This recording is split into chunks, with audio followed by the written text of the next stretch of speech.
In this worked example, we're going to ask the question, how thick is the Earth's atmosphere? How does the density and pressure vary with altitude? This is a problem where everything is varying because the density is constantly varying in a complicated way as you go up. And so it turns out the mathematics underlying it is exactly the same as we've seen before. Here we're looking at variation with height rather than variation with time, but the whole mathematics of differential equations, numerical solutions, and so on is exactly the same. And we'll start off the normal way by thinking about the physics. Let's take a slab of air, and it's at some height h above the Earth's surface, and has a cross-sectional area A. Now that slab weighs something. We'll give it a thickness delta H here. Air has a density. At sea level it's about 1.2 kilograms per cubic meter, so it'll have a density rho.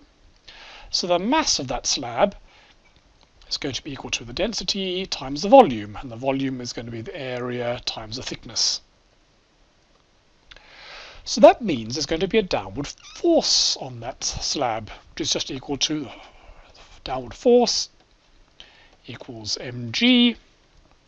We're going to ignore the fact that gravity goes down as you go up in the atmosphere because it doesn't do it very much in the thickness of the atmosphere. We could put that complexity in if you like, but that makes it a bit simpler. So force equals mg, so it's rho a delta h g.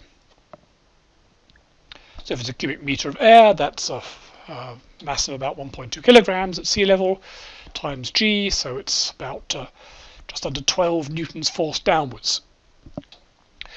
So why doesn't the slab of air fall down? It's got a downward force. It should be accelerating towards the Earth's surface. Well, the fact that the air just sits there, floating in air, tells you there must be some balancing force. It's a statics problem. What is that balancing force? Well, it's a pressure gradient. At any given altitude, you've got a pressure. And the pressure of the air underneath the slab is pushing up on the slab, and the pressure from the air at the top is pushing down. If those two pressures were equal, they would cancel out and the slab would fall down. So the fact that the slab is not falling down tells us that the pressure at the bottom must be a little bit bigger than the pressure at the top. So let's call the pressure at the top P plus delta P, where delta P is a change, and delta P is going to be negative because pressure goes down as height goes up. And we can work out what's the force due to that. Force is just pressure times area, so the net force, okay, so in upward direction we've got P, in a downward direction we've got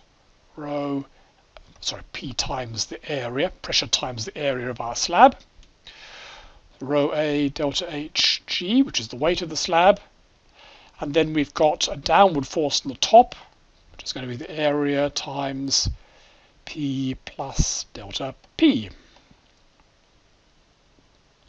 So simplifying that, we find the net force to just be 0. The AP here and the AP there cancel out, so we get minus rho A delta H G minus A delta P. So what we find is the pressure gradient, delta P, equals, well, the A's cancel, minus the density, delta H, times G. And that's going to be the fundamental equation that we're going to use to calculate how the atmosphere varies with altitude.